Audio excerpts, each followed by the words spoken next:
여러분, 힘내십시오. 여러분, 포기하지 마십시오. 우린 반드시 이겨낼 수 있습니다. 전 국민의 전봉주의 전국구가 있습니다.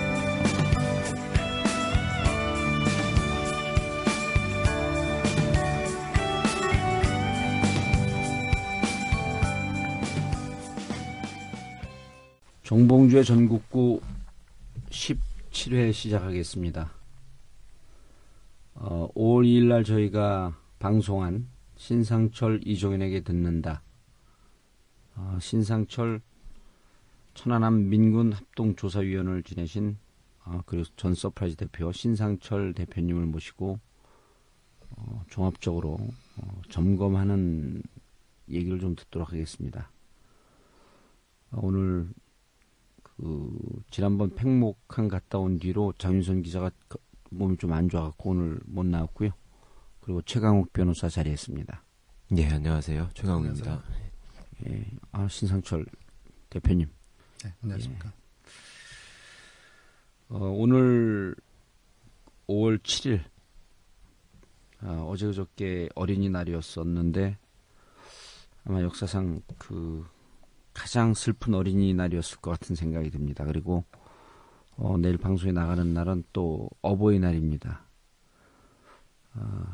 정말 해방 이후로 이렇게 슬픈 어버이날이 또 있을 수 있을까 하는 생각이 드는데 현재 세월호 침몰한 지 사고가 난 지 22일째 됐고요. 아직까지 찾지 못한 실종자가 오늘자로 지금 현재 5월 7일 오후 밤 9시인데요. 35명입니다. 여전히 진행 중이고 그리고 여전히 국민들이 깊은 슬픔에 빠져 있는데 의혹은 꼬리에 꼬리를 물고 점점 더 깊어지고 심지어는 국회에서 자료를 조사하기 위해서 관련 기관들, 해경 등등의 자료 요청을 해도 자료 요청이 잘 이루어지지 않고 있습니다. 뭐가 이렇게 가릴 게 많은지, 뭐가 이렇게 수상한 구석이 많은지, 그리고 오늘은 사고의 원인보다도 이렇게 참사로 이어질 수밖에 없었던 원인을 좀 짚어보도록 하겠습니다. 5월 2일 날 신상철 대표님이 그때 이미 한 17, 18일 정도 진행됐는데 그때 짚었던 문제들이 그 이후에 상당히 사실과 부합되는 내용들을 많이 짚어줬습니다. 이를테면은 왜 선내에 있으라고 방송을 했느냐, 그리고 끝까지 피선 명령을 내리지 않았느냐. 아마 이것은 회사의 논리가 작용했을 것이다. 뱃사람의 논리가 아닌 회사의 논리가 작용했을 것이다. 그리고 저희 방송에 나간 그 바로 다음 날 1등 항해사가 6회 내지 7회 정도 지속적으로 침몰하는 순간에 회사와 전화 통화를 하고 있었던 것이 드러났고요. 그리고 해경이 구조 작업을 주도하면서 왜 민과 군을 배제하고 주도했느냐. 그러면서 이제 신 대표님이 그때 뭐라고 지적을 하셨냐면 언제부터 순환 구조 작업이 민영화됐느냐. 그리고 군과 민이 참여하지 못함으로 인해서 이런 참사로 이어졌다. 이런 등등 여러 가지 지적을 했는데 결국 나중에 해경이 군의 접근도 막았고 민의 접근도 막았다라고 하는 언딘과의 유착설이 지금도 계속 나오고 있는 거고요. 그래서 이런 문제를 그 이후에 다시 한번 전체를 왜 이렇게 참사로 이어질 수밖에 없었는가 하는 문제를 좀 짚어보도록 하겠습니다. 지난번 방송 이후에 조금 더 조사된 내용들이 있었나요? 신 대표님? 네, 특히 이제 제일 좀 문제가 됐던 부분 중에 하나가, 해경의 발표는 8시 58분에 예. 최초로 이제 구조 신청을 접수했다는 거 아니겠습니까? 근데 우리가 보더라도, 구조 신청을 그것도 직접 선박에서 한 것도 아니고, 학생의 부모가, 구조 요청을 했다는 거 아니겠습니까? 예. 그것부터가 이제 상식 바뀌었고요. 그래서 그 이전에 어떤 상황이 분명히 존재했을 것이다 라는 여러 가지 정황은 있었는데 인터넷상에서 올라왔던 여러 가지 뉴스 중에 이제 KBS에서 7시 20분 보도설도 있고 여러 가지가 있습니다만, 그래서 이제 8시 이전에 어떠한 분명한 상황이 있었다는 부분이 하나씩 지금 그 가시화되고 있습니다. 특히 이제 공문서로 나타났던 부분들은 신고된 내용들이 해수부나 안행부에 각각 지휘본부에 이제 보고된 그런 상황 보고서 공문에 보면 진도 해상 여객선 침몰 사고 상황 보고의 경우 2014년 4월 16일 수요일 08시경으로 못을 받고 있습니다. 전남 진도군 08시경. 08시경. 예. 그래서 공문서로 이제 확인이 되는 부분이고요. 그다음에 이제 보도된 부분은 이제 문화일보에 보도된 내용 중에 당일 7시 32분에 보도된 내용이 진도 부근 해상 450여 명 탄 여객선 침몰 중이라는 기사가 나간 것이 이제 캡처 화면이 있습니다. 이런 부분들도 예. 분명히 8시 전에 어떤 상황이 있었는데 저거는 조금 예. 이상하더라고요. 그 뉴시스 기사를 인용한 걸로 돼 있죠. 통신사를. 그리고 기사에 보면은 또 16일 날 오전 9시에 침몰 중이라는 뭐 신고가 접수됐다. 예. 뭐 이런 식으로. 그러니까 그 기사 입력 시간은 분명히 오전 7시 반으로 돼 있는데 예. 기사에 보면 또 오전 9시라고 써 있어요. 네. 이거 하여튼 7시에 어떻게 저게 입력이 될 수 있었는지 참 의문입니다. 예, 그리고 이제 또 진도군 상황실에 있는 공문서에는 8시 25분경으로 이렇게 되어 있습니다. 예. 어떻든 8시 58분의 상황 이전에 일단 신고된 내용들이 있다는 부분이고요. 그럼 이제 그 부분이 왜 이제 캔슬되었을까 하는 부분이 이제 상당히 의구심을 자아냈던 부분이죠. 이제 거기에 대해서 이제 제가 이제 말씀드렸던 부분은 분명히 회사에 어떤 논리가 있었다라는 부분은 사실 어떤 해난의 사고가 당했을 때의 선박은 이 망망대해의 태평양을 다니는 배가 아니거든요.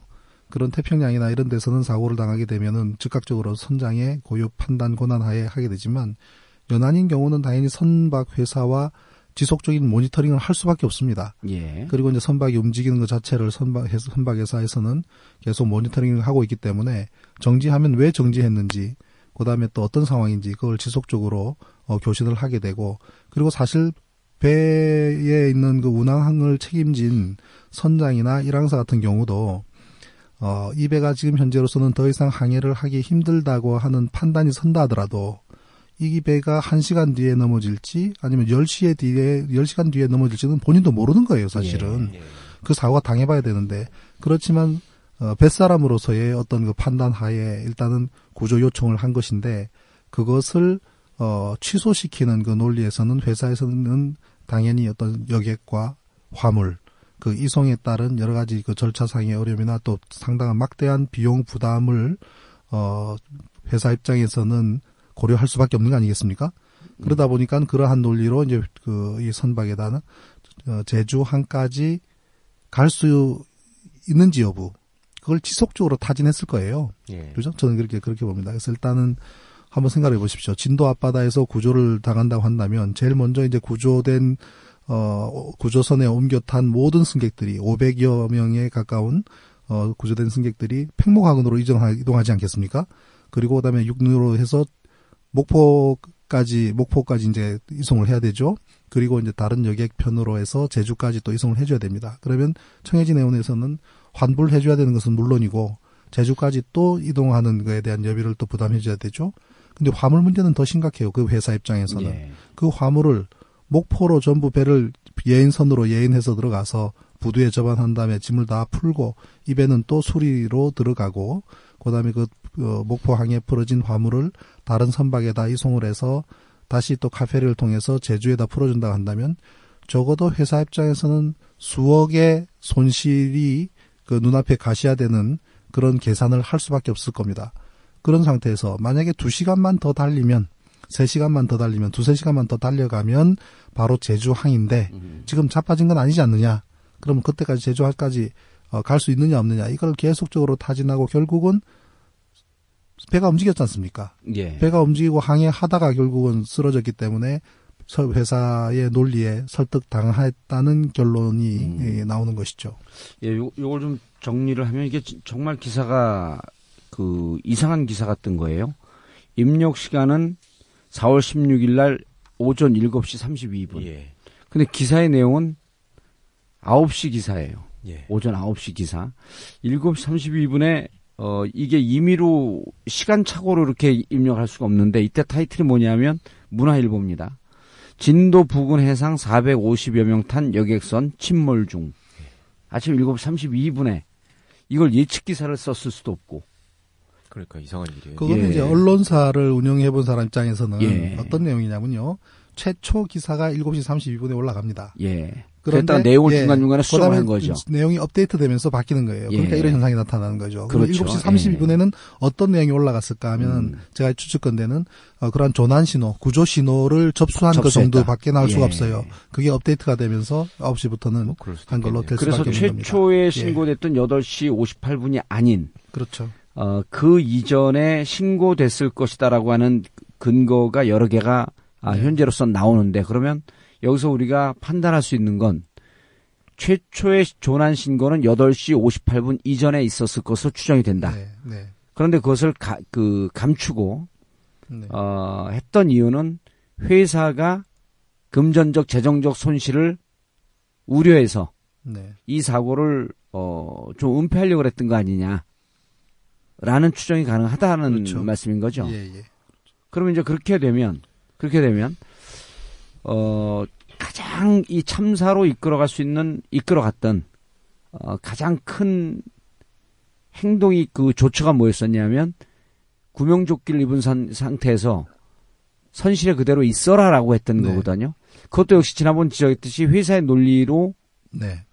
설명할 수밖에 없는 거 아니에요. 그렇죠. 근데 그 회사의 논리가 앞에 부분에는 예. 여객과 화물의 이송에 따른 금전적 손실이죠. 예. 그런데 이미 이제 배가 기울기 시작을 하고 그 뭐 30도 이상 기울어지기 시작하면서 배를 탈출할 수밖에 없다는 상황까지 닿았을 때에 예. 회사의 이익 구조 논리는 다른 각도로 이제 변하게 됩니다. 그것이 뭐냐면 이미 이제 배는 이제 쓰러질 수밖에 없는 상황이고 배는 탈출하게 된다고 했을 때 그때의 회사에서는 이 선박과 관련된 선박 사고 이 사고와 관련된 보험 관련이 분명히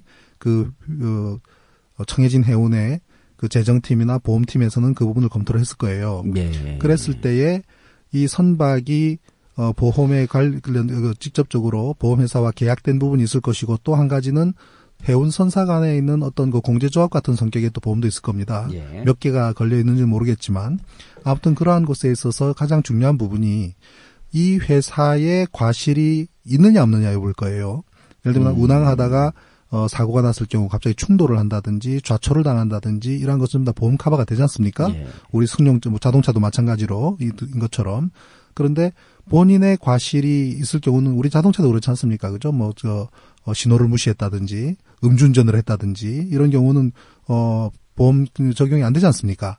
그런 것처럼 이 선박이 선박 회사 또는 이 선박의 고유 과실이 있을 경우에는 보험상에 상당히 어떤 많이 보상받지 못하는 부분이 존재를 할 거예요.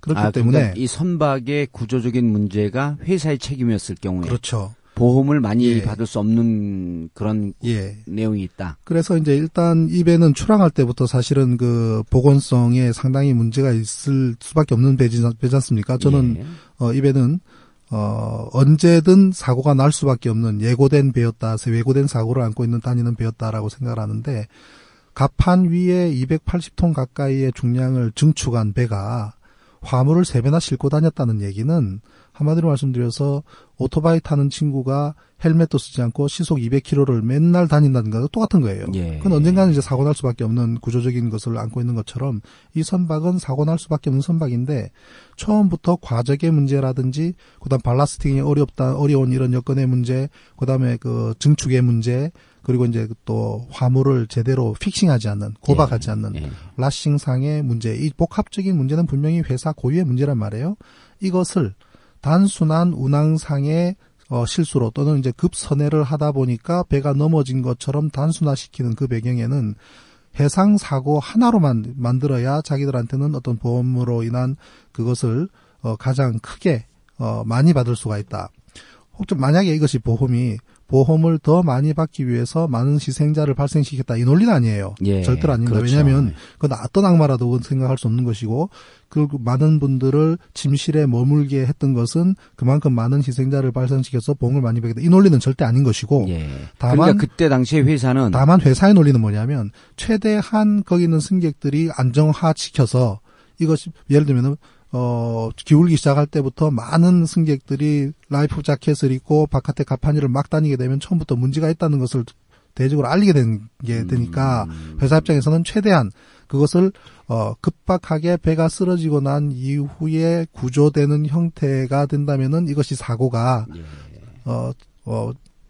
처음부터 안고 있었던 사고가 아닌 것으로 비칠 수 있다는 생각은 충분히 할 수 있는 부분이에요. 그러니까 회사에서는 최대한 승객들이 천천히 나올 수 있도록 일단 그 침실에 머물도록 하라는 지시가 분명히 있었을 거라고 저는 봅니다. 그런데 현장에서는 이 배를 운항하고 있는 그 항해사나 또는 그 사무를 맡고 있는 사람은 또 다른 사람일 수가 있어요. 항해사가 아닌 사람이 사무를 맡습니다. 사무장 같은 경우에 그 사람 논리는 이제 선박 회사로부터 받은 그 명령을 수행을 하는 거죠. 아무 생각 없이. 지금 당장 모두가 바깥으로 탈출을 해야 되는 상황임에도 불구하고 최대한 그 승객들을 자기 그 침실에 붙잡아 놓고 있는 것이 자기 임무인 것으로 생각했을 가능성이 굉장히 큽니다. 회사의 오다이기 때문에 예. 최대한 천천히 나가서 구조될 수 있도록 하라 하는 그 명령 하나에 충실하다 보니까 계속 잡아두는 말도 안 되는 우리 그 영상으로 봤습니다만은 선실이 더 안전합니다. 더 안에 머무십시오. 이거는 상식적으로도 있을 수가 없는 얘기고 전 세계 해난 사상 있을 수 최초의 없는 그런 사례인데 그렇게 했을 때는 이거는 회사의 오다에 따른 논리 아니고는 설명할 방법이 없는 거예요. 예. 그렇다면 그 배경은 무엇인가? 결국은 이것이 회사의 과실이 아니라 운항상의 어떤 그로 해서 사고가 난 것이다라고 하게 보이게 하게끔 그것은 어떤 식으로 입증이 되냐면 선장이 구조된 다음에 어딘가 사라지잖아요. 해경의 간부집에서 하룻밤 자지 않습니까? 예. 그리고 나타나서는 한다는 얘기가 급선회하는 바람에 쓰러져 전복했다. 예. 단순한 급선회로 인한 전복으로 처음부터 모든 언론이 보도를 하게끔 해경의 발표도 그랬고 선장의 진술도 그랬지 않습니까? 예. 그리고 예. 그 구조적인 문제는 그 그렇죠. 이후에 조금씩 나오기 그래서 시작을 그러한 했었죠. 부분을 모든 해운 선사의 과실 또는 이제 선박이 안고 있는 고유의 과실은 다 덮어놓고 그냥 항해상의 하나의 문제인 것으로 하려고 했고 사전에 입을 맞추려고 했고 그러기 위해서 이 선장을 해경 간부가 집에서 하룻밤 데리고 있으면서 서로 말을 맞췄던 데에는 해경과 이 선장 그리고 해운 선사 간에 어떤 이 사고의 방향을 끌고 가는데 논의할 수 있는 시간적 여유를 갖기 위한 입을 맞추기 위한 것으로밖에 볼 수가 없습니다. 예. 예, 그러니까 그 회사 입장에서는 이게 구조적인 문제라고 한다면 일찌감치 승객들이 나와서 가판위를 다니면서 하는 것이 이게 원래 저 문제가 있었기 때문에 저렇게 다니고 일찌감치 나왔다라고 하는 것을 보이지 않고 운행상의 실수였다, 과실이었다, 그렇죠. 예. 라고 하는 것을 보이고 이제 이게 결과론적으로 이렇게 끔찍한 참사로 이어졌지만 그때 당시 회사 입장에서는 서서히 충분히 구조될 수 있을 것이다라고 하는 좀 안이한 판단을 하고 그랬을 있었던 수도 거 있습니다. 아닙니까? 그랬을 수도 있고 사실은 정황이 없기 때문에 어떤 예. 경황이 없기 때문에 최대한 승객이 바깥으로 돌아다니지 말고 안에 침실에 있도록 하라고 하는 명령 하나에 예. 그다음에 잊어버릴 수가 있어요. 회사에서는 그 이후로 그 하나를 선박에서는 충실하게 계속 지켰던 것이 아닌가. 예, 그렇게 그러니까 이제 유추합니다. 그게 저 문제 이 말씀을 들으면 이제 저 문제도 좀 이해가 가는 게 처음에 단원고 학생들 전원 구조됐다 이렇게 학교 측에서 발표를 했거든요. 네. 그래서 학교 측에서 이제 그것도 그 미스테리한 건데 그래서 그걸 쭉 추적을 해봤더니 학교 측은 어디에서 얘기를 들었냐면 해경 관계자 회의대 사고가 난 다음 회의를 하는데 네. 해경 관계자 한 분이 와서 교사들이 있는데 와갖고 전원 다 구조될 것이다 라고 얘기를 했다는 겁니다. 네. 그리고 학교는 그것을 다 구조된 것이다라고 착각을 하고 이제 발표를 했다는 건데 현재까지 그렇게 얘기하고 있죠. 그렇죠. 현재까지 그렇게 하고 있는데 그 부분에 대한 게 조금 풀릴 수가 있는 거죠. 뭐냐면 해경이 당시에 사고를 접수하고 그다음에 회사 측하고도 지속적으로 얘기를 하면서 우리도 사고를 이미 접했고 충분히 구조될 수 있습니다라고 하는 청해진 측의 판단을 믿었을 수가 있었던 거예요. 네. 그래서 그냥 저게 저런 그 심각한 오보가 어디서 나왔을 것인가라고 하는 게 단순히 해경의 판단이 아니고 회사는 이게 개인 과실로 돌려버리고 보험이나 이런 등등의 문제 때문에 개인 거실로 돌려버리고 변침 구간에서 급격한 선회를 하다 보니까 운행 과실로 이 사고가 났다. 그리고 회사는 해경이나 이런 데 관계기관에게 충분히 구조될 수 있고 구조될 수 있다라고 하는 이러한 뜻을 미리 전달했다고 충분히 볼 수가 있는 대목인 거죠. 그렇게 되면. 네. 그리고 이제 해경청장 같은 경우에 안전행정부에 보낸 보고서가 이미 공개가 됐지 않습니까? 예. 그걸 보면은 굉장히 이 사고 자체를 안이하게 보죠. 안이하게 예. 본 데다가 그리고 허위 보고를 해요. 우선 보면은 말이죠. 이 시간이 10시 시각대에 함선 33척이 투입되고 있다. 예. 해경이 25척, 해군 8척, 그다음 항공기 6대, 해경이 5대고 해군 1대. 이것도 지금 맞지가 않거든요. 지금 제가 지금 사진을 가지고 왔습니다만은 어선들 떠 있는 거 외에는 해경이나 해군 배들 이렇게 많이 보이지가 않아요. 예. 그런데 함선 33척이 구조를 하고 있는 것처럼 이렇게 허위 보고를 하고 있는 것부터가 그래서 자신들은 전원 다 구조를 할 수 있는 자신이 있다고 했는지 모르겠습니다만은 이것이 내부에서 허위 보고로까지 이어질 정도로 굉장히 안이했던 것이죠. 안이하게 봤던 거죠. 그리고 이제 그래서 선실에 대기했던 게 이제 참사의 가장 큰 원인이었고 이제 두 번째가 약 한 2시간 정도 구조할 수 있었던 골든 타임을 놓쳤고 네. 그리고 배가 완전히 침몰되는 18일까지 그때까지만 해도 충분히 선실에 공기를 주입한다든지 아니면 즉각적으로 특수부대를 투입을 해갖고 구조 작업을 할 수 있었음에도 불구하고 2, 3일 동안에 구조의 적기라고 하는 시점을 다 놓친 거 아니에요. 근데 그 네. 원인이 결국은 해경이 네. 민간 잠수사들도 접근을 막았고 예. 그다음에 UDT, SSU 군 특수부대의 접근도 막았었단 말이에요. 예. 그러니까 그때도 사실은 해경이 오늘도 이제 그런 판단들이 여기저기서 좀 들리던데 해경이 사건을 안이하게 보고 이렇게까지 결과가 나올 줄은 몰랐었던 것 같다. 그러니까 제가 그 부분이 앞서 이제 신 대표님께서 추정하신 부분에 꽤 논리적이라고 생각을 하면서도 의문인 것이 일단 안이하게 본 건 맞은 것 같아요. 그 해경의 조치라고 하는 거는 조치라고 할 게 거의 없었으니까. 네. 그 다음에 지금 보면은 이제 그 정확한 시각조차도 제대로 특정을 하지 못하고 우왕좌왕하는 모습을 보이고 설명은 뻔히 그럴 것 같아요. 8시 50분에 접수된 건 맞은데 그러면 사고는 그 전에 있었으니까 우리는 8시 8시 20분 이렇게 썼을 뿐이다. 이렇게 얘기할 수도 있을 것 같은데 어쨌거나 그 시간이 30분 이상의 차이가 있다면 이게 이제 수사를 통해서 왜 그렇게 된 건지는 분명히 밝혀져야 될 일인 것 같고 네. 아까 대표님 말씀하신 부분에서 이제 제가 약간 의문이 풀리지 않는 부분은 그러니까 회사가 당시에 이 상황을 안이하게 보고 인명의 구조보다는 회사의 책임을 먼저 염두에 두고 생각했을 가능성이 있다. 물론 그럴 수 있겠죠. 그리고 이 사람들이 특별히 지금 정규직으로 무슨 제대로 된 교육을 받고 지금 투입된 사람들이 아니라 일용직 비슷하게 지금 가서 배를 타고 있었잖아요. 항해하는 인원들이. 네. 선장도 거의 임시직 수준이었고. 예. 그러다 보니까 자기 책임을 또 염두에 뒀을 것이고. 그러니까 이제 회사의 책임도 중요하지만 자기 책임도 사실은 이 사람들은 중요했을 거란 말이에요. 아까 말씀하신 것처럼 본인들의 과실에 의해서 벌어진 일이라면은 이거는 또 구상을 당할 수 있는 문제도 있고. 네가 물어내라. 그다음에 자기들이 볼 때는 큰 배고 그렇다 보니까 구조가 쉽게 될 수 있을 거다라고 착각했을 수도 있고 내지는 안이하게 판단했을 수도 있고. 그런데 이제 여러 가지 과적의 문제, 그다음에 불법 증축의 문제, 이런 것들이 평형수석 문제. 다 그렇게 이제 구조적으로 복합돼 있었고 이런 것들을 숨기려다 보니까 거기서 이제 회사하고 급하게 어떻게 해야 됩니까라고 하면서 서로 우왕좌왕했던 측면이 있을 것 같은데 그거를 생명을 그렇게 안이하게 판단해가지고 뒷전에 두고 생각할 만큼 급한 일이었을까? 이 사람들은 진짜 무슨 생각을 하는 사람들일까? 그러니까 구조가 이렇게 안 될 것이다라고 하는 거에 대한 판단이 전혀 없었던 그러니까 그 사람들도 사실 그랬던 것 같아요. 예. 저는 그래서 예, 그런데 그 부분에 대해서는 저도 이제 그러니까 이 청해진이라는 회사가 그 전에 세모 예. 그런 한강 유람선도 운항을 했죠. 2012년에 대해서 이 카페리를 처음 인수를 합니다. 그러니까 이 배는 2013년에 12년에 인수를 해서 한 몇 개월간 리모델링 작업을 하죠. 예. 리모델링 작업을 한 다음에 작업. 2013년부터 투입이 되는데 2012년에 증축을 할 때도 갑판 위에 280톤 가량이 올라가는데도 그에 대한 생각이 전혀 없는 거예요. 무슨 얘기냐면 지난번에도 제가 말씀드렸습니다만 한국 선급협회 코리아 레지스트라고 하는 KR 예. 거기서 이 선박의 안정도 문제라든지 이런 부분을 검증을 해요. 예. 어떻게 우리가 개조를 하겠다라고 플랜을 넣으면 처음에 이제 그 조선소에다가 발주를 내지 않겠습니까? 예. 그쪽 조선소에서 우리가 이제 개조 작업을 하려고 한다. 그래서 목적은 우리가 승객을 120명을 더 싣기 위한 목적이다.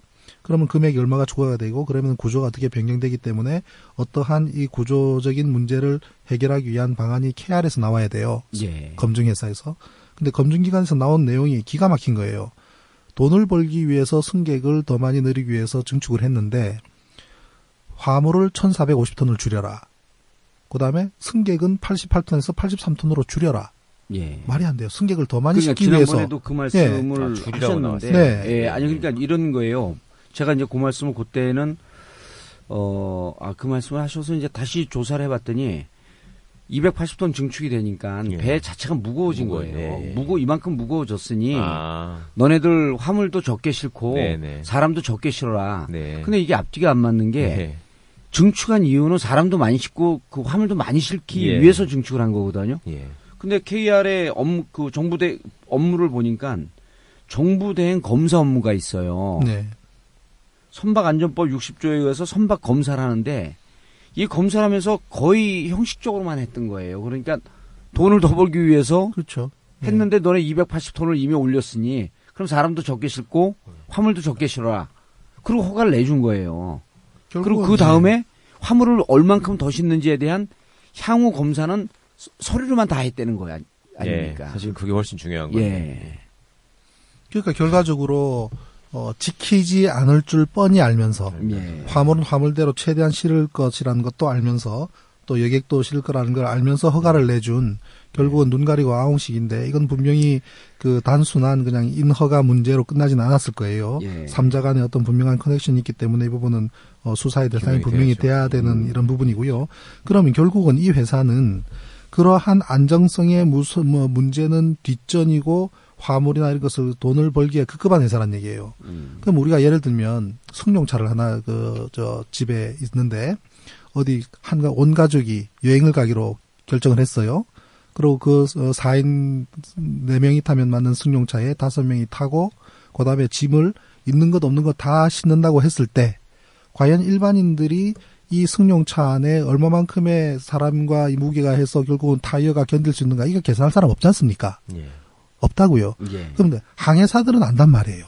항해사들은 그게 전공이고 그것이 전문이기 때문에 1등 항해사는 짐을 이렇게 실으면은 위험해진다는 걸 알기 때문에 더 이상 실지 말라고 했다는 뉴스가 나왔죠. 그렇죠. 계속 예, 거절을 했다 그랬죠. 거절했다고 예. 하죠. 그거는 항해사의 고유 업무이기 때문에 이렇게 하면 위험하다는 걸 알아요. 근데 문제는 이 회사의 사주나 운항을 담당하는 사람들은 그에 대한 인식 자체가 없다는 거예요. 없습니다. 없고 무조건 실으면은 실리는 줄로 알고 그렇게 배가 가면 가는 줄로 압니다. 예. 이 배가 사고 지점에 이르러가지고는 어떤 문제에 봉착을 하냐면 그동안에 이제 기름 써야 되지 않습니까?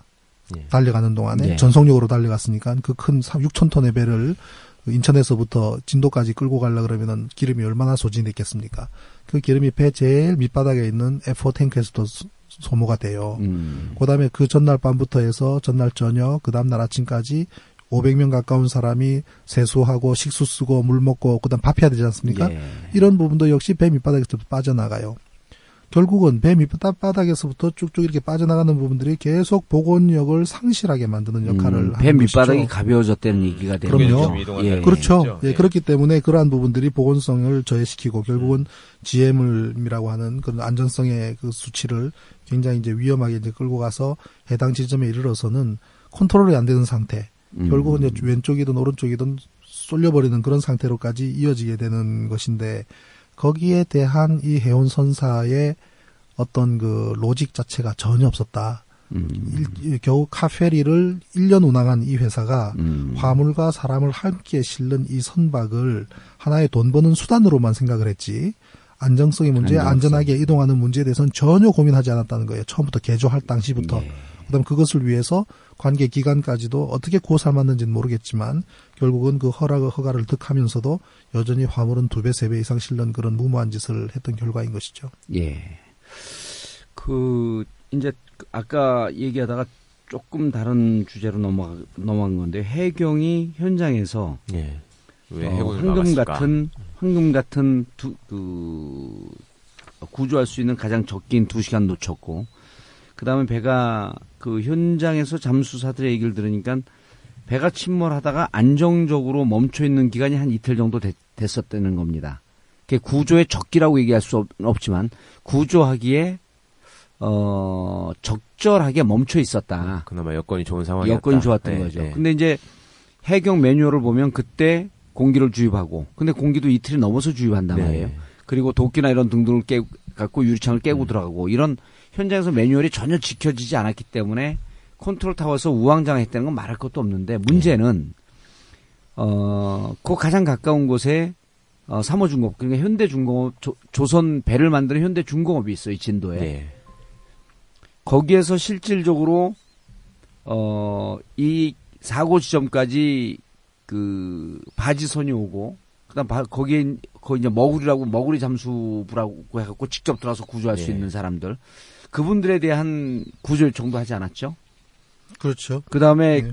그 진도에는 해군 함대 중에서 가장 최신의 이 정비를 이 함대도 갖고 있는 제3함대가 진도에 있단 말이에요. 네, 목포에 있죠. 목포에 네, 죄송합니다. 네. 목포에. 그래서 목포에서 여기까지 달려오는데 역시 2시간 이내면 충분히 올 수 있었다는 거예요. 1시간 20분이면 옵니다. 1시간 20분. 그러니까 네. 2시간 이내에 올 수 있다 그러더라고요. 그러니까 네. 이런 정말 이 구조에 적절한 군과 예. 민의 일체의 요청을 하지 않고 오히려 온 사람들을 내쫓았단 말이에요.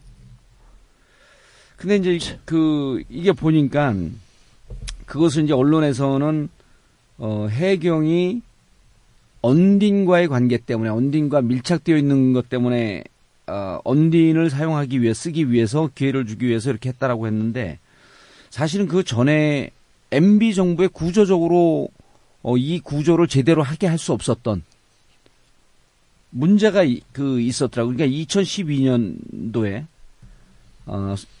2012년 8월에 순환구조법을 개정을 합니다.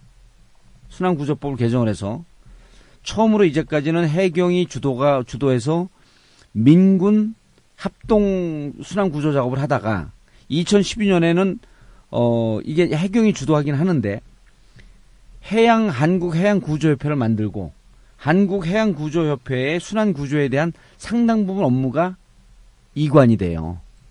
그러니까 해경도 실질적으로 이렇게 업무를 이관해놓고 이 매뉴얼 이걸 어떻게 해야 될지에 대해서 전혀 모르는 상태에서, 근데 해양구조협회에 언딘이 들어가 있는 겁니다. 그러니까 해양구조협회하고 협조를 하면서 이 구조를 해야 하는데, 여기에 언딘이 있으니까 해양구조협회가 실질적으로 언딘과 연결해 줄 수 있는 이런 다리 역할을 해서 모든 구조의 업무를 언딘이 할 수밖에 없는 이 구조를 MB 정부 때 이미 만들어놨다. 라고 하는 게 참사로 갈 수 있었던 또 중요한 원인 아니겠느냐, 이렇게 보는 거죠. 그러니까 저는 여태 말씀해 주신 거를 포함해서 생각을 하자면 그런 문제를 지적할 수 있을 것 같아요. 지난번에 이제 우리가 방송을 하면서 이 재난 구호 시스템이 완전히 붕괴됐다. 그러니까 참여정부 때 이런저런 문제들을 생각해가지고 청와대를 컨트롤 타워로 해서 NSC였었죠. 네, NSC가 각 부처의 협조를 직접 지시할 수 있고, 그래서 실제 이 주관 부서인 소방방재청한테 힘을 실어주고 거기서 실제 컨트롤 타워 역할을 할 수 있는, 그러니까 실제 현장에서의 컨트롤을 할 수 있는 그런 권한을 주는 시스템을 만들어 놨는데, 그걸 이제 전부 다 망가뜨리고 안전행정부로 이관을 시키는 과정에서 중요한 문서들도 많이 없어졌단 말이죠. 근데 그 와중에 다른 한편으로는 물론 입법자들의 의도를 뭐 어디까지 추정할 수 있을지는 모르겠는데, 한국해난구조협회라는 거를 해양구조협회라는 거를 만들어가지고 처음으로 만들어가지고 여기 이제 해양구조협회 임무에 보면은 그 수색구조 군안 업무에 관하여 행정기관이 위탁하는 업무를 할 수 있도록 27조 협회 순환구호법 27조에 돼 있습니다. 그러면은 이 부분을 가지고 지금 시스템이 붕괴돼 있고 컨트롤 타워로서의 역할을 제대로 할 수 없는 일개 청해 위치에 있는 해양 경찰청의 경우에는 예. 이런 부분의 조항에 상당 부분 의존을 했을 것 같고 그다음에 사전에 이제 이런 재난이나 이런 구호를 대비한 이 사람들이 연습이 충분히 돼 있지도 않았고 훈련이 돼 있지도 않았고 또 해경에 실행 있는 연습이 전혀 안 돼 있었던 네, 거죠. 해경에 있는 사람들이 또 전문가도 아니라는 거 아닙니까? 네. 내용도 잘 모르고 용어조차도 제대로 모르던 그냥 뭐 고시 출신의 공무원들이 자리를 차지하고 있던 상황에서 실질적으로 이런 시스템이 작동될 수 있는 거지. 그러니까 법만 보면은 그냥 문헌상으로는 정부가 컨트롤 타워가 돼서 열심히 이 순환 구호를 하되 민간의 협력을 원활하게 할 수 있도록 이 협회까지 만들어서 평소에 이제 이런 준비를 할 수 있는 것처럼 돼 있어요. 근데 예. 실제로 움직이는 거는 오히려 반대였단 말이죠. 그러니까 체계적으로 준비해서 움직이는 게 아니라 이 협회에 의존하면서 모든 것을 떠맡기고 뒤에서 그냥 뒷전에서 팔짱 끼고 쳐다보고 있는 이런 상황으로 지금 잘못돼 버린 게 아닌가. 예. 그러다 보니까 이해할 수 없는 무슨 갔는데 가라 그랬다. 한다는데 못 하겠다. 이런 식의 얘기들이 지금 정부에서는 유언비어라고 하지만 당사자들로서는 그렇게 받아들일 수밖에 없는 상황이 발생한 게 아닌가. 근데 그게 현장에서 민간 잠수사들이 뭐라고 그러냐면, 우리 신 대표님도 민군 합동조사위원으로 천안함 조사하고 그러셨지만, 천안함 사고 터졌을 때도 NSC가 이미 그때는 없어졌을 때죠. 네. 그리고, 국가위기관리센터가, 거의 유명무실화 돼갖고, 네. 그 노무현 정부 때 했던 거니까 다 없앤 거란 말이에요. 네. 근데, NSC 국가위기관리센터가 국가재난관리센터가 없었음에도 불구하고 네. 천안함 때는 민군 합동 이 군안 작업이 잘 이루어졌다는 됐다. 거예요. 예. 근데 그게 왜 그랬냐면 해경이 주도를 해서 예. 군에다 협조 요청을 하고 예. 민간 잠수사들이 와갖고 협력하는 일이 됐었는데 이제는 해경이 그런 것을 현장에서 독자적으로 해수부의 협조를 받고 군의 협조를 받아서 이렇게 할 수 있는 구조가 되어 있다가 예. 이제는 무조건 한국해양구조협회와 있으니.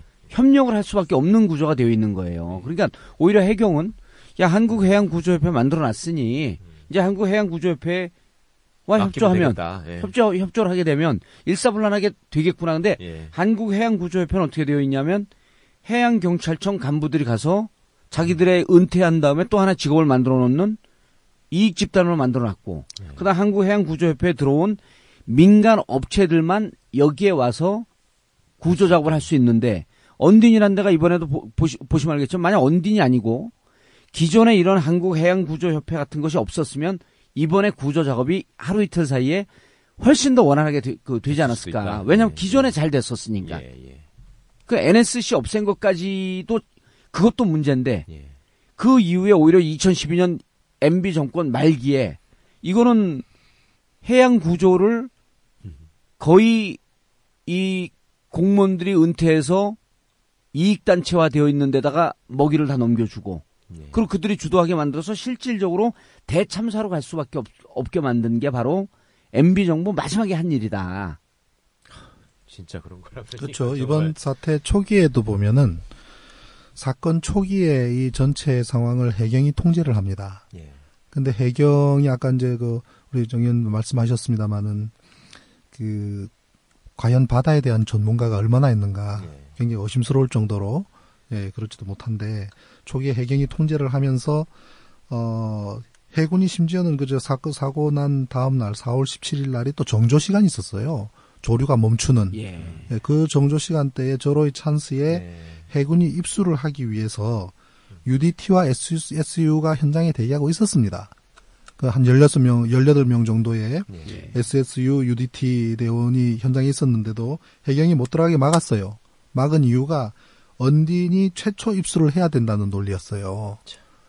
그게 이제 해경에서 보도가 된 얘기잖아요. 네, 해경에서 이제 언딘하고의 어떤 계약 관계 이런 것이 있기 때문에 이제 그랬을 것 같은데, 사실 언딘이라는 회사는 인양업체예요. 인양업체. 구조업체가 아니고. 인양 구조 모든 업무를 한다고 하지만 아마 95%가 인양이나 이러한 해상의 작업들, 수중 작업, 예. 그다음에 여기서 이제 잠수사들이 소속된 잠수사들이 있다고 한다면 그 소속된 잠수사들의 주된 업무가 침몰한 선박에 접근을 해서 거기서 뭔가를 꺼내온다든지 아니면은 그 수중 용접을 한다든지 그다음에 그 인양을 위해서 케이블을 건다든지 이러한 부대 업무가 거의 대부분의 업무지 실제로 생존해 있는 이 생존자들에 대한 구조하는 업무는 우선 그런 경험도 많지가 않을 것이고 예. 그다음에 그런 훈련도 제대로 하지 않았을 것이기 때문에 그러한 부분은 사실 우리 국내에서 가장 트레이닝이 잘 된 집단이라고 한다면 UDT와 SSU를 그렇죠. 꼽을 수밖에 없습니다. 그거 하라고 훈련시키는 건데. 그분들은 물론 이제 UDT, SSU도 한계가 있는 것이 상당 부분이 전술 그렇게. 부분에 집중돼요. 네, 전쟁을 하기 위한 네. 목적. 예.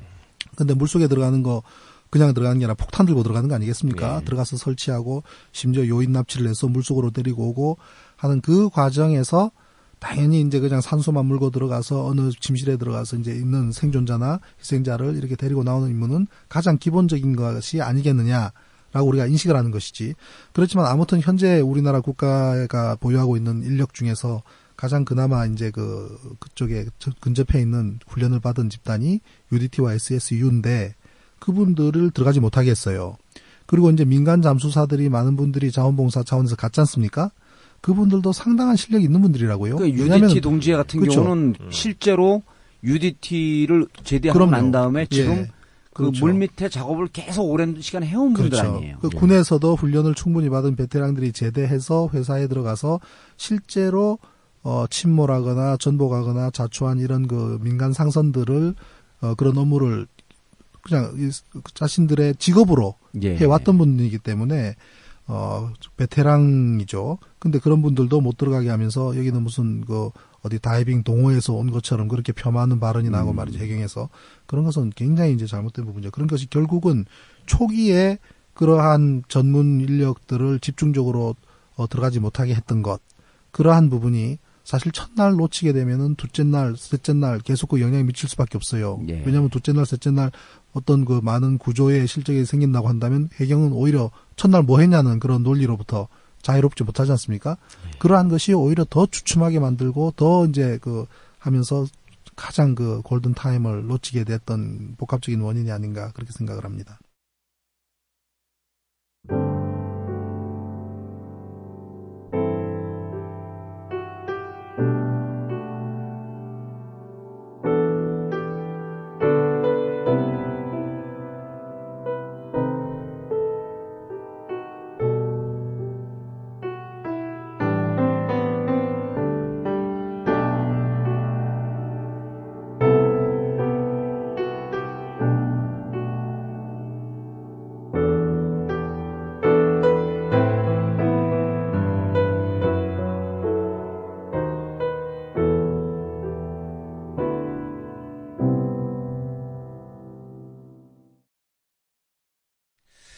그리고 이제 이게 그냥 MB 정부 때의 문제가 근원적인 문제이긴 하지만 또 하나는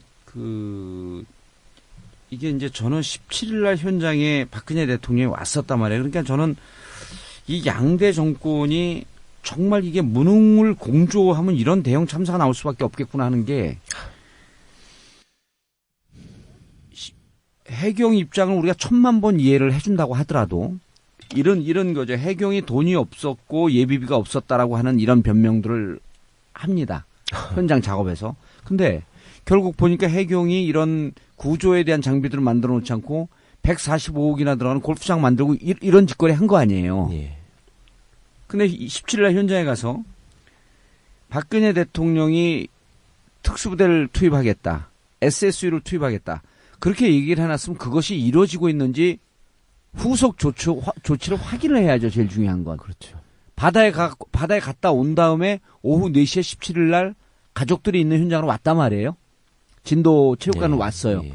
해갖고 쓸 수 있는 모든 조치를 다 취하겠다. 특수부대 투입하겠다. 그럼 그 다음에 해수부 장관이나 아니면 해경청장이나 누구 해갖고 이게 이루어지고 있는지 확인을 해야 될 거 아닙니까? 예.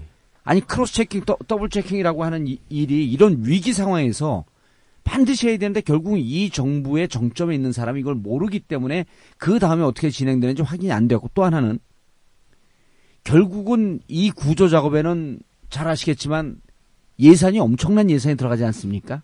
여기서 대통령이 현장에 온 이유는 해경 너네 예산이 부족하다고 하니 군의 지원을 받고 민간의 지원을 받고 예산에 대해서는 걱정하지 말고 마라. 뒤는 내가 봐줄 테니 예. 예산을 있는 대로 써라. 예. 그러면은 그랬으면 그냥 해경 입장을 충분히 이해해서 그랬으면 언딘만 접근을 하게끔 막지 않았을 것이다.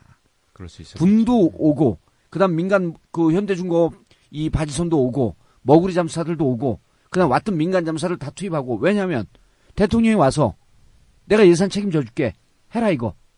그리고 이미 노무현 대통령이 2007년 12월 태안반도에서 기름 유출됐을 때 신경 쓰지 말고 이후에 내가 책임질 테니까 쓸 수 있는 걸 모든 걸 다 동원해서 이 기름 확산을 막으라라고 한 동영상도 떠돌았잖아요. 예. 그럼 대통령의 역할이라고 하는 것은 실질적으로 이 작업을 할 수 있게끔 뒤를 봐주는 일이었었는데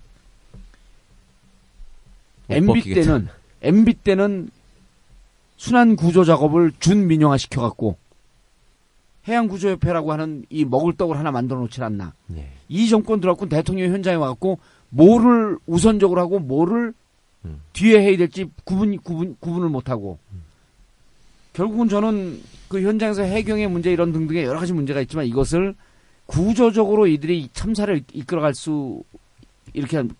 수밖에 없었던 것은 정권의 구조적인 문제였었다. 그러니까 지도자라는 사람이 지도자가 될 수 있는 이유는 일반 사람들이 못 보는 거를 일단 그 위치에서 보면서 이거를 조정 통제해 줄 수 있어야지 지도자인 것인데 지금 말씀하신 것처럼 내려가는 상황부터 저는 대통령께서 이 상황을 제대로 보고 받았는지 지금 의문스럽더라고요. 그러니까 기사는 그런 얘기가 나오잖아요. 왜 그 구명조끼 입고 바다에 떠 있는 사람들 왜 못 건져내냐고. 그러니까요. 그러니까 그렇게 제대로 지금 몇 보고도 시간이 안 된. 흐르고 난 다음 아니에요. 글쎄 말입니다. 그러니까 내려갈 때 다 보고를 받으면서 내려가셨을 텐데 한참 동안 시간이 걸리니까. 근데 가서도 엉뚱하게 보이는 얘기를 하고 그 다음에 이게 지금 어느 부분에서 지금 뭐 막혀서 일이 제대로 진행되지 않는 건지를 찾아내서 그걸 풀어줘야 되는데 그거를 푸시기는커녕 이걸 막히게 한 사람이 있다면 내가 못 뺏기겠다 이렇게만 하고 그러면 공무원들 입장에서는 그걸 위협으로 느끼고 거기서 오히려 적극적으로 일하려던 사람들도 움츠러진다는 걱정을 지난번에 하셨었잖아요. 근데 참 안타까운 일입니다. 이게 하여튼 위나 아래나 그리고 오늘인가요 어젠가요 그 잠수사 한 분 또 돌아가셨잖아요. 그분도 사실은 그냥 거기다가 일 시키는 데만 급급했지 뭐 보험도 안 돼 있고 뭐도 제대로 안 돼 있는 상황이었다는 거잖아요. 현장에 의료팀들이 없었다는 거니까. 그러니 이거는 일이 생기기 전이나 처리하는 과정에서나 이미 사건이 벌어져서 지금 이렇게 확산된 와중에도 정부가 도대체 뭘 하는 것이고 왜 존재하는 것인지 지금 도대체 이게 이해할 수 없는 일들이 자꾸 벌어지고 있다. 지금 이 시점에서 후원금 들어오는 거, 그 다음에 그 성금 들어오는 거 이런 얘기를 하는 게 옳지 않지만 정부에서 하는 역할이 없다고 하니까 그 얘기를 꼭 드려야 되는 게 지금 성금이 어떻게 모이는지 이 경로를 알고 있는 사람들이 하나도 없습니다. 스포츠스타나 연예인들이 뭐 내겠다고 하는데 어디로 가는지 냈는데 어디에 그러니까 여러 구호단체에다가 성금이 적십자사도 들어가고 뭐 가족들한테 직접 들어가는 경우도 있고 이 성금을 그러니까 이렇게 컨트롤 타워 없이 참사를 끄집어냈으면 만들어냈으면 정부가 지금 해야 할 일은 성금을 만드는 것을 그 통로를 통일을 시켜서 이 성금이 모여서 어떻게 투명하게 가족들을 위해서 쓸지에 대해서 이 교통 정리라도 좀 해줬으면 그래 이런 거는요. 일개 기초단체 구청장이나 이런 군수 이런 사람들도 할 수 있는 작업이에요. 지금 안 되고 있으니까 우리가 아주 비근한 예로 2010년도에 그 천안함 때 지금 기사 나오는 게 그거 아닙니까? 약 400억 정도 거쳤는데 그 돈이 어떻게 집행되어 있는지 지금 가고 있는지 현재 그 돈이 움직이지 않고 멈춰 있다는 거 아닙니까? 그렇죠. 아니 오죽하면 한 기획사는 Y 모 씨가 난 이 돈이 어떻게 쓰일지 모르니까 한 5억 정도 돈을 내면서 가족들에게 직접 주겠다. 연예인들 이미 상당히 많이 냈고 일반 사람들도 많이 냈는데 이 돈이 어떻게 가는지 국가라고 한다. 이런 거 보면요. 이게 무슨 조기 축구의 개모임도 아니고 아니 돈 들어오는 거 토의를 좀 시켜줘야 될 거 아니에요. 오죽하면 가족들이 나서서 이게 여러 가지로 오해될 소지도 있고 그러니까 성금 내지 말아주십시오라고 이 부탁을 하는 이 사고의 현장이에요 이게. 사실은 어린 자녀들을 그 찬 바다에 두고 그 찢어지는 가슴을 안고 계신 분들을 어떻게 위로하고 어떻게 편하게 해드려야 될지를 고민하고 또 그게 가장 적합하게 또 일을 진행하고 하는 게 정부의 역할인데 현장에서 유족분들이 그렇게 절규하시는 걸 봤어요. 그러니까 우리한테 자꾸 물어본다 와서 어떻게 할까요? 뭘 해드리 뭐 원하는 대로 해주겠다 이러는데 우리가 전문가도 아니고 그걸 어떻게 다 얘기를 하느냐. 이게 정말 한심한 거죠. 그러니까 그런 저런 사정들을 다 파악을 하고 전문가들이 모여서 수기를 한 다음에 체계적인 시스템을 통해서 이렇게 역할 분담을 해서 이렇게 하자라는 걸 하라고 지금 총리가 무슨 거기 그 총 책임자라고 가서 있고 그런 거 아닙니까? 네. 근데 그런 상황에서 유족들한테 오히려 뭐 할 말 있으시면 우리 회의에 참석시키겠다 그런 얘기만 하고 있으면 아니 그러니까 지난번 우리 신 대표님도 말씀하셨지만 이거 배상받지 마라. 그리고 전 세계에 이런 사고 이런 그 상황이 없어요. 이렇게 사고가 났는데 국민들은 아픈 마음을 안고 성금을 내려고 하는데 가족들이 성금 내지 말아 주십시오. 그리고 사회적으로 성금 내지 맙시다. 이 성금이 어떻게 악용될지 모르니 성금 내지 맙시다라고 하는 것을 나중에 정말 가족들이 필요할 때 우리가 그 어떻게 도와줄지를 같이 고민해야지. 지금 성금 내지 맙시다라고 하는 반성금 운동이 확산되고 있는 이런 사회가 이게 말이나 되는 겁니까? 네, 그래서 저는 이제 지난번에도 이제 말씀드린 취지가 우리가 성금을 모을 수 있어요. 모을 수 있고 낼 수 있지만 방법을 달리하자는 겁니다. 뭐냐면 천안함 때 예를 들자면 천안함 때 그 400억 이상 모인 걸로 알고 있습니다. 그리고 이제 46분의 희생자분들한테 대략 한 절반 정도, 한 200몇십억 정도 지불이 된 걸로 알고 있어요. 예. 그리고 그 나머지는 기금 형태로 해서 부분적으로는 그 천안함 기금으로 군에서 유용했다고 해서 또 뉴스 많이 나왔지 않습니까? 예, 그런 부작용도 있고요. 또 한편으로는 그 어떤 기금 형태로 해서 지금도 매 천안함 지난 4주기 때도 그랬습니다마는 전국의 학교 입구에 플래카드가 붙었습니다. 천안함 관련된 보수, 예. 그래서 이제 그 북한을 규탄하는 그런 형태의 그 플래카드를 붙이고 하는데 예산을 많이 집행을 한 거로 이렇게 알고 있거든요. 그리고 이제 사실 이제 또 국가에서 또 지불을 하는 비용도 적지는 않았을 거예요. 이러한 부분이 우리가 희생되신 분들에 대해서 국가나 국민의 성금으로 얼마가 한 분당 지급이 되었다는 부분도 비밀은 아닐 터인데 철저하게 그것도 지금 비밀로 붙이고 있습니다. 그리고 그것이 투명하게 과연 집행이 되었는지 이런 부분에 대해서도 많은 문제가 야기되기 때문에 그렇습니다만은 특히 이번 사건 같은 경우는 워낙이 이 내용에 대한 진실 규명이 중요한 부분 아닙니까? 그렇죠. 왜냐하면은 앞으로 동일한 이러한 사건이 발생을 했을 때, 이러한 사고가 발생을 했을 때 우리가 어떻게 초동부터 어떻게 대응해야 되는지, 그다음에 또 그렇죠. 그리고 각 매뉴얼이 존재해서 우리가 또 희생을 최소화시킬 수 있는 그런 것을 밝히기 위해서라도 그렇고, 그러려면은 무엇보다도 사고에 이르게 된 원인에 대한 규명이 굉장히 중요한 부분입니다. 어떠한 과정에서 이 배가 쓰러지기까지 있었는지를 하나하나 우리가 알아야지 과연 선박이라는 부분, 처음부터 어떠한 그 형태의 그 여건을 갖춰야만 안정성을 확보하는지 여부에서부터 화물을 실는 것, 그다음에 이후에 운항하는 것, 모든 것에 대한 대응책이 마련될 수 있기 때문에 진실 규명이 굉장히 중요한 부분입니다. 그래서 그러한 부분을 하려 그러면은 이거는 우리가 바깥에서 하는 것보다는 정말 이 일을 당하신 우리 불행을 겪으신 마음 아프신 우리 가족분들이지만 그것을 원인을 분명하게 규명을 해야 된다. 그래야지 지금 유명을 달리한 그러한 고인이 되신 분들의 뜻이고 그것이 유지라고 저는 생각을 합니다. 그러기 위해서는 반드시 국가에 대한 손해배상 청구 소송이 충분히 가능하다고 생각을 해요. 왜냐하면 이 구조하는 과정에서의 국가의 과실이나 직무유기가 너무나 명확하게 드러나고 있기 때문에 국가를 상대로 한 손해배상 청구 소송을 해주시고, 다만 우리 국민들은 어떤 성금의 형태를 그냥 막연히 모을 것이 아니라 이러한 손해배상 청구 소송을 하고 그다음에 그것이 판결이 나올 때까지는 상당한 시간이 필요할 거예요.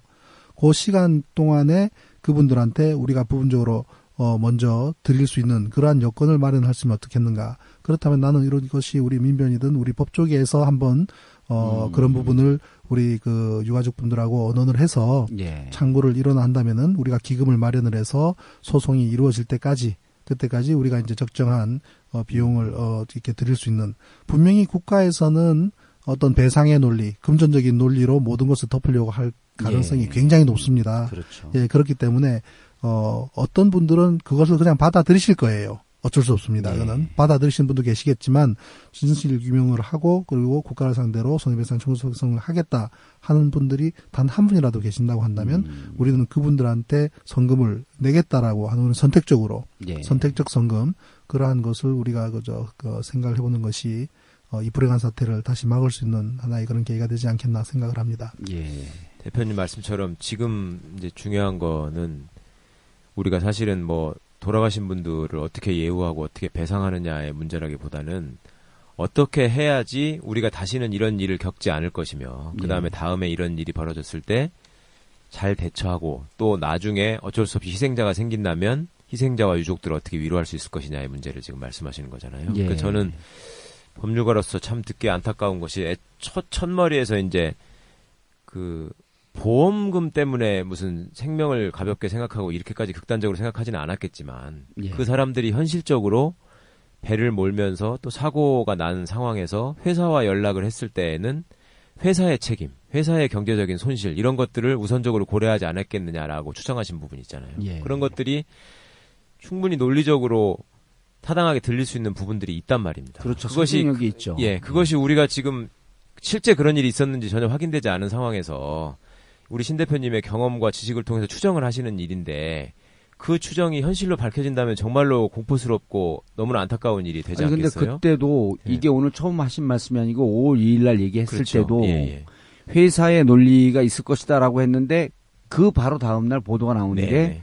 회사와 6차례 7차례 정도 그러게 말씀입니다. 그 통화를 했고 네, 네. 1등 항해사가 구조되는 그 와중에서도 핸드폰을 보면서 회사하고 통화하는 그 동영상이 네. 노출됐잖아요. 그러니까 그렇죠. 예. 그런 걸 봤을 때 이 사람들은 이 사고가 이렇게 끔찍한 사고로 연결되라고 하는 것을 추정을 했는지 어쩐지 모르겠지만 예. 어쨌든 회사의 논리로 이 상황을 대응했을 만한 여러 가지 근거들이 보이는 거죠. 예, 예. 그러니까 저희가 사실은 지금 상황을 두고 다들 상당한 시간이 흘렀음에도 불구하고 아직도 가슴이 먹먹하게 남아있는 이유가 그 멀쩡하게 살아있던 사람들을 우리가 어떻게 손을 써보지 못하고 희생시켰다는 데에서 오는 거잖아요. 그리고 그 와중에 무슨 일이 벌어졌는지를 지금 아무도 모르고 있고 또 그 모를 수밖에 없는 이유가 도저히 상식선에서는 이루어지지 않을 것 같은 일이 자꾸 벌어지는 것이고 또 그 바탕에는 그래도 우리가 국가가 존재하고 우리나라가 이 정도 되는 나라면은 이런 일은 벌어지지 않을 것이다라는 기본적인 신뢰나 믿음이 있었는데 그게 무너진 데서 오는 지금 아픔이잖아요. 예. 그러니까 이 일에 대해서 국가가 책임을 져야 된다라고 하는 거는 뭐 명백한 일입니다. 그것은 단순히 지금 그 선박 회사가 뭐 얼마의 보험금을 받고 보험금을 자기의 과실상계를 통해서 얼마를 깎이느냐, 그다음에 회사 관계자들이 얼마나 처벌을 받느냐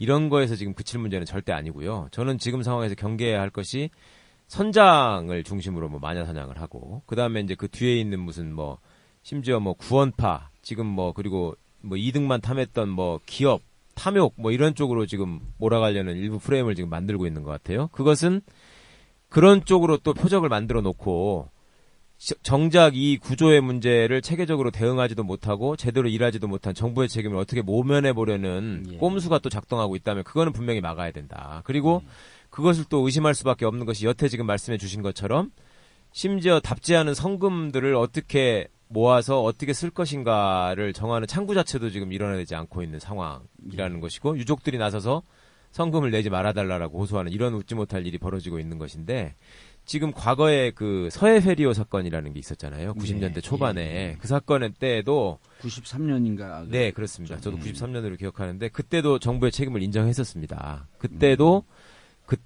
검수 업무를 맡고 있는 지방해운항만청에서 그 과적이나 뭐 이런 문제에 대해서 제대로 점검하지 않았다라는 점을 법원이 분명히 과실로 인정을 했거든요. 그래서 그때도 정부가 어떤 기준을 세워가지고 희생자 1인당 아마 1억 원에 약간 못 미치는 보상금을 제시하고 이랬을 거예요. 근데 유족들이 이제 그 부분에 반발해가지고 소송을 내셔가지고 이제 그 1억이 넘는 배상금을 받으시고 예. 이런 일이 있었거든요. 그때 이미 확립돼 있는 판례가 있었습니다. 그러니까 그 사례가 충분히 참고가 될 것이고, 근데 문제는 이제 그런 사례가 있었는데도 불구하고 우리가 지금 거의 20년이 지난 시점에서 그 사건 얘기를 다시 떠올리면서 그때나 지금이나 지금 정부의 대처나 이게 별반 나아진 게 없다. 예. 정부의 책임은 여전히 존재한다. 오히려 그때보다 더 심각하다라고 얘기하는 게 참 슬픈 현실인 거죠. 그러니까요. 그러니까 이 문제를 근본적으로 해결하자는 차원에서 지금 여러 가지 얘기들이 나오잖아요. 뭐 특검 얘기도 있고 국정조사 얘기도 있고 그렇게 정치권에서 얘기가 나오는 것 같은데, 문제는 그걸로 끝날 일이 아니고 이걸 특별법을 제정을 하든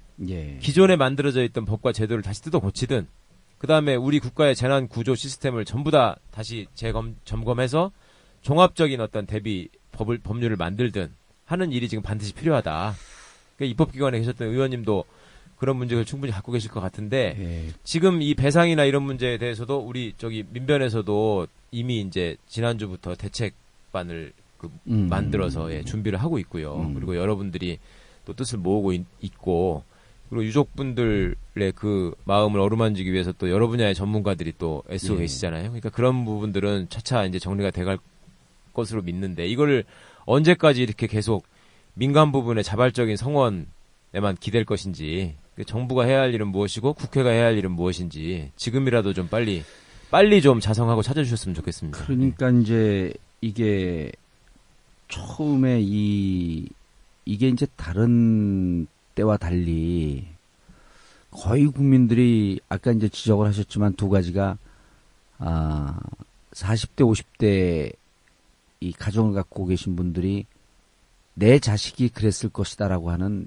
이 슬픔의 공감이 너무 큰 거 아니에요. 예. 그리고 사실은 구조가 충분히 상당 부분 될 수 있었음에도 있는데, 불구하고 그걸 하지 못한 국가의 기능이 완전 정지돼 버린 거.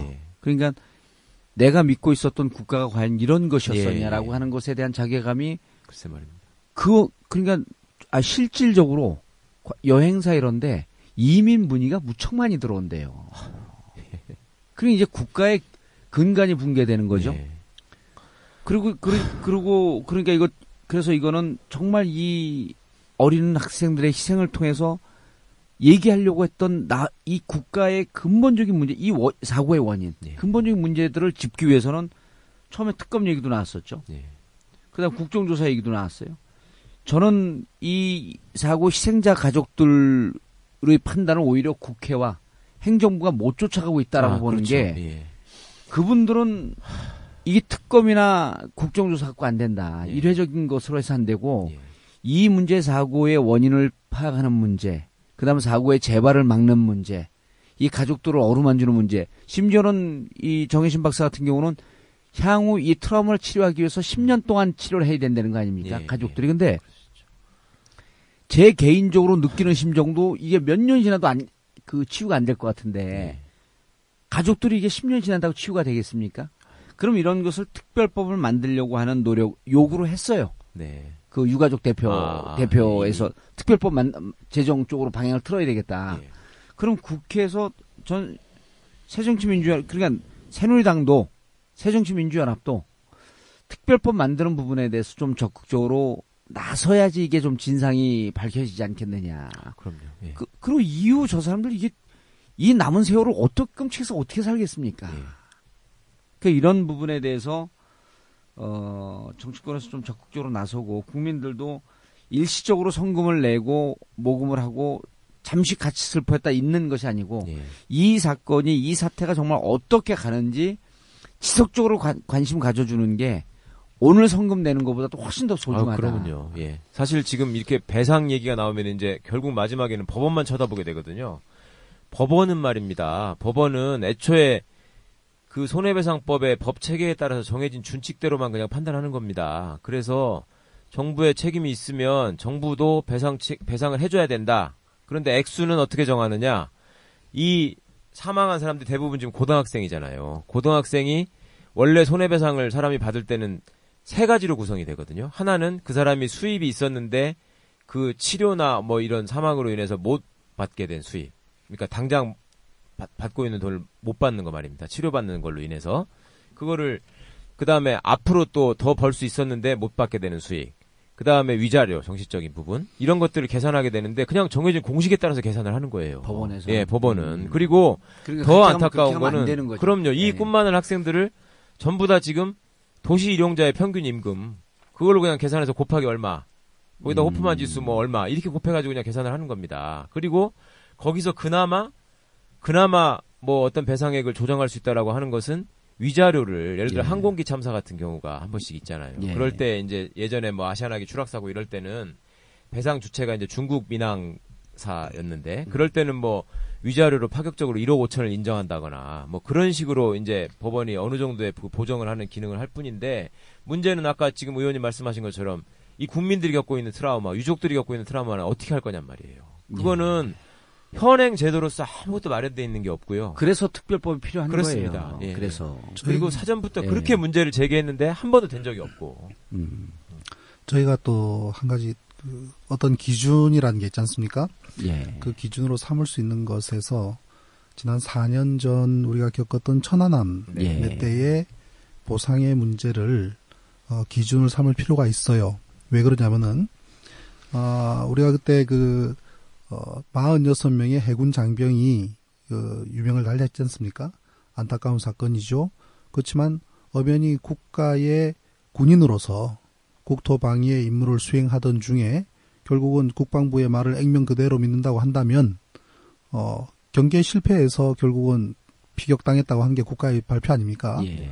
그러면 경계에 실패한 군인이란 말이죠. 근데 그러한 경우에 사망을 했을 경우에 얼마를 우리가 한 사람 개인당 지불을 했는가는 분명히 알아야 되는 부분이에요. 예. 기준이 되는 거죠. 예. 왜냐하면 이번 사태 같은 경우는 그때는 국토의 방위에 어무를 쥐고 있는 군인이 작전상의 실패로 사망한 케이스예요. 예. 근데 지금 같은 경우는 인근 연안에서 섬 사이에서 침몰한 선박에 수심 37m에서 우리의 국가의 모든 역량을 동원을 했을 때 충분히 구조를 할 수 있었다고 하는 우리 보편적인 인식. 예. 그럼에도 불구하고 전원 사망했단 말이에요. 이것은 어마어마한 국가적 재난 정도가 아니라 천안함 같은 국가적 재해가 아니라 이거 국가적인 과실이에요. 국가적 과실이죠. 그렇죠. 국가적 예. 과실이었을 경우에 보상의 책임은 더 크면 크지 예. 적지 않습니다. 그렇기 때문에 우리 이번에 희생되신 분들 가족분들께서는 4년 전에 과연 한 사람당 얼마가 지불되었는지 여부를 정보 공개를 요청을 해서라도 우리가 분명히 알아야 돼요. 그것이 기준이 될 수가 있습니다. 기준이 될 수가 있는 거고요. 예. 그리고 이제 또 우리가 이제 그러한 보상의 문제가 이제 나올 때마다 이제 거론될 수밖에 없는 부분들이 국가적으로 지불하는 부분, 보상하는 부분과 국민 성금이 보상되는 부분이 있지 않습니까? 예. 그 부분에 대한 명확한 어떤 투명성이 없어요. 한 번도 담보된 적이 없죠. 예. 없기 때문에 이번 차에 어떤 기준도 있어야 됩니다. 예. 그러면 4년 전에는 모든 군인들을 영웅으로 대접을 했지 않습니까? 예. 그렇게 하면서 그러한 어떤 기준보다는 어떤 감성적인 예. 그러한 부분으로 이제 처리했던 부분들이 있기 때문에 그런 모든 부분이 이번 참에는 하나의 어떤 기준이 될 수 있고 좀 알아야 될 게 아닌가 생각합니다. 청취자 여러분들이 좀 오해하실 것 같아서 말씀을 좀 드리는 게 지금 이제 우리 최강욱 변호사님도 보상의 문제, 신상철 대표님도 그 말씀을 하신 게 이 부분에 대해서 꼼꼼하게 짚자라고 하는 취지가 우선이 아니고 정부에서 이런 돈의 논리로 접근하려고 할 때 그것을 막아야 된다. 그렇죠. 예. 그리고 막기 위해서는 기본적으로 우리가 이런 정보를 알아야 되고 예. 이것을 돈의 논리로 넘어가지 않도록 예. 국가의 책임을 묻게끔 하기 위해서라도 정확한 정보를 갖고 있어야 된다. 예. 이런 취지로 말씀을 하신 거기 때문에 벌써부터 우리가 스스로 이걸 돈의 논리로 끌고 가려고 하는 거냐라고 하고 오해하시는 분들은 오해가 좀 없기를 바라고요. 우리 아이들 아까 최 변호사님 말씀하셨지만 이 꿈 많은 아이들을 정말 국가의 과실로 이렇게 생을 다하게 만든 거에 대한 책임을 꼼꼼하고 분명하게 따져 묻는 게 사실 국민들이 함께 도와주셔야 될 일이다. 라는 취지라고 하는 것을 조금 정확하게 좀 밝히고자 합니다. 다시 한번 정리하면 이게 특검이나 그다음 국정조사는 일시적으로 하는 거일 수밖에 없고 또 시간이 지나면 점차 잊혀져 갈 수밖에 없습니다. 그러나 특별법을 제정을 해놓으면 이것이 상시적이고 항상적인 문제로 있을 수 있기 때문에 가급적 유가족도 특별법 제정을 요구하고 있고 그리고 국회나 정치권에서도 특별법 제정으로 가야 되는 것이 옳지 않겠느냐라고 하는 판단을 해봅니다. 예. 또 한 가지 저희가 이제 아까 트라우마라는 얘기를 했지 않습니까? 예. 우리 정혜신 박사님께서도 10년간 치료가 필요하다는 말씀을 하셨는데 우리가 어떤 큰 사건을 겪으면은 그 사건을 당한 당사자의 가족분들, 그죠? 그 아픔과 고통과 그건 얼마나 말로 표현할 수 없지요. 마찬가지로 그 학생들과 함께 시간을 보냈던 예. 그 학생들의 트라우마도 우리가 상상을 초월할 거라고 생각을 해요. 저는 저희 집사람이 이제 학교 교사인데 예. 딱 고등학교 2학년 담임이에요. 학생들 얼굴 볼 때마다 가슴이 쫙 점이 온다는 겁니다. 그 아이들이 축제하고 할 때 놀고 까불고 온갖 이쁜 짓들 하는 그게 눈에 밟혀서 평생 쟤들이 어떻게 살겠나. 살아있는 애들도 그 고통을 헤어나기 힘들 거란 얘기를 할 때 참 그 가슴이 점이 오더라고요. 그래서 그 가족들 분들도 참 정말 찢어진 가슴 우리가 말로 표현 못하지만 함께 시간을 보냈던 그 어린 학생들 그 트라우마도 우리가 위로할 수 있는 방법에 대해서 고민을 해야 되지 않겠나. 그래서 그런 게 특별법에 다 좀 내용이 담겨져야 하는 좀 포괄적으로 그래서 이번에는 어떤 정치 논리나 어떤 이념의 논리를 떠나서 희생자 그다음에 살아있는 생존한 학생들 그다음 가족들 또 구조돼서 나온 교사분들도 또 심각한 증후군에 시달리지 않습니까? 그래서 이런 것을 국가가 잘 못했잖아요. 정말 너무 잘못했기 때문에 이 문제를 대처하는 것도 지지율이 오르니 내리니라고 하는 이런 정치공학과 그런 논리에 접근하지 말고 정말 국가를 책임지는 진정성 있게 좀 문제 해결을 좀 했으면 좋겠다. 그건 특별법 제정밖에 없다. 하는 얘기를 좀 해보겠습니다. 마지막으로 우리 최 변호사님 정리 말씀, 그다음 신 대표님 정리 말씀 해주시고 정리하도록 하겠습니다. 제 주변에 많은 분들이 과거에 삼풍백화점 붕괴 사고, 성수대교 붕괴 사고, 또 대구 지하철 참사 이런 것들을 다들 겪은 세대 또 그 나이의 사람들이 이번 일은 도저히 어떻게 가슴에서 떠나질 않고 머릿속에서 잊혀지지 않는다라는 말씀들을 많이 하세요. 오늘도 나오다가 그런 얘기를 들었어요. 그 기사 중에 어떤 운동화를 사달라고 그랬는데 운동화를 사주질 못해서 상에다가 운동화를 놔뒀던 부모님의 사진, 그 다음에 수학여행 가니까 용돈이 필요할 거 아니냐, 용돈을 얼마 주면 되겠니? 그랬더니 10,000원만 달라고 그래서 엄마가 수학여행 가는데 10,000원은 좀 너무하지 않냐 그러면서 20,000원을 주셨다는 얘기. 그 얘기를 하면서 한 분이 그런 얘기를 해요. 우리도 어릴 때 그렇게 넉넉하지 못한 시절을 살았지만 우리는 그래도 더 살아서 우리가 돈 벌어서 비싼 운동화도 사서 신어보고 애들한테 용돈도 줘보고 하면서 살지 않았느냐. 근데 그걸 결국 해보지도 못하고 그 어린 영혼들이 그렇게 떠났다는 게 너무나 믿어지지 않는다. 너무나 슬프다 하는 얘기를 합니다. 지금이라도 국가가 왜 필요한 것인지, 국가가 국민을 위해서 무엇을 하는 존재인지를 좀 한 번이라도 느끼게 해줬으면 좋겠습니다.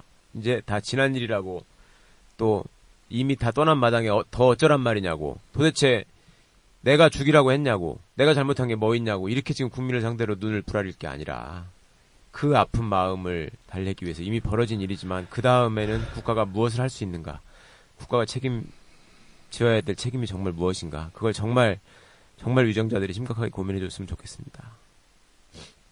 예, 신 대표님. 그리고 가족분들 중에서 하신 말씀 중에 정말 참 가슴이 아팠던 얘기 중에 하나가,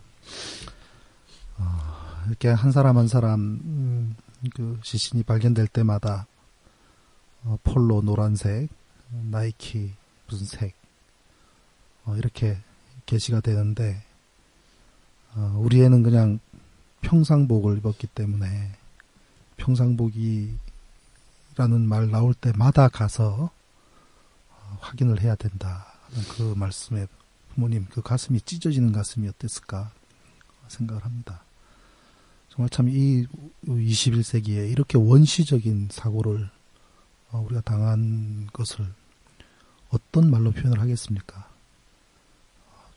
충분히 희생을 줄일 수 있고 최소화시킬 수 있었던 그런 것에서 이런 대형 사고 한 사람도 구조를 못했다는 이것은 정말 전 세계적으로도 유례가 남을 수 없는 해난 사고로 기록이 될 겁니다.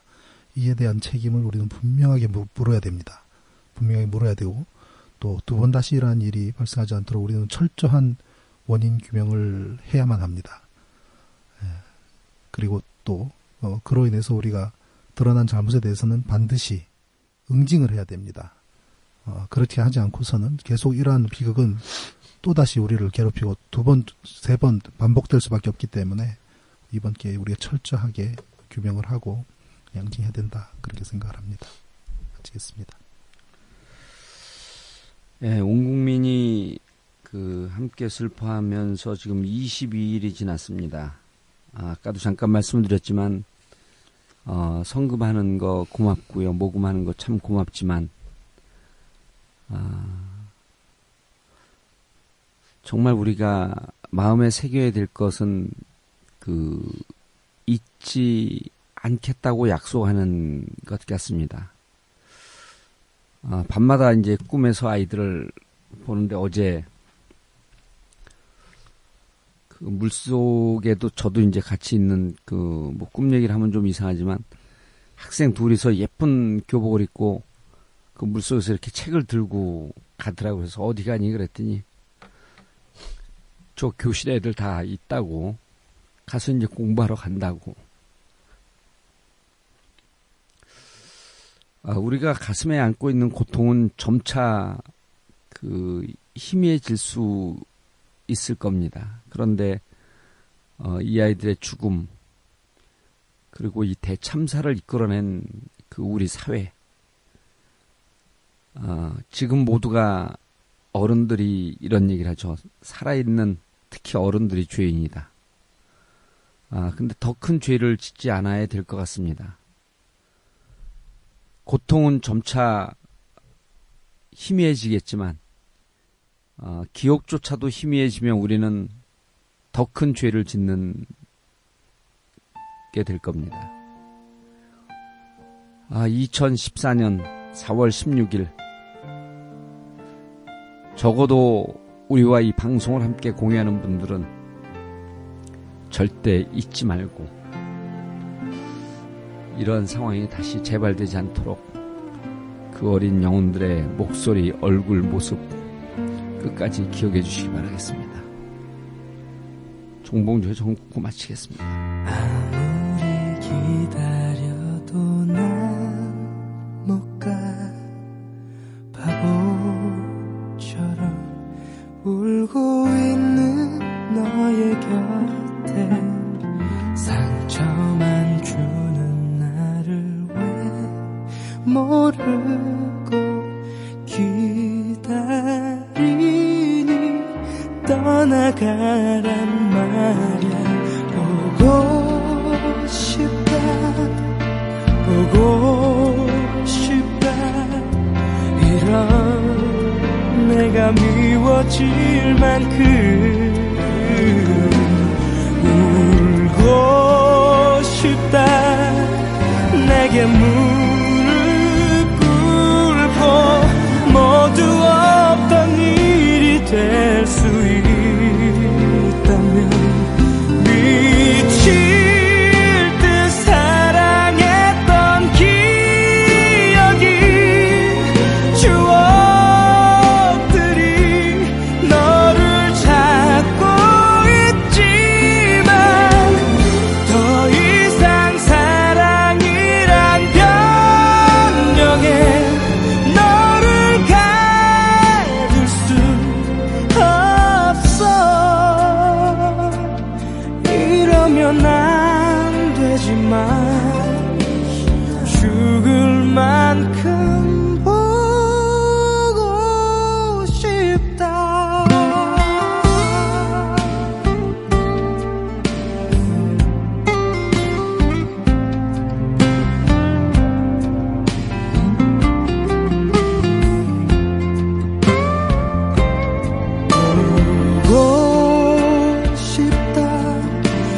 알고 싶다.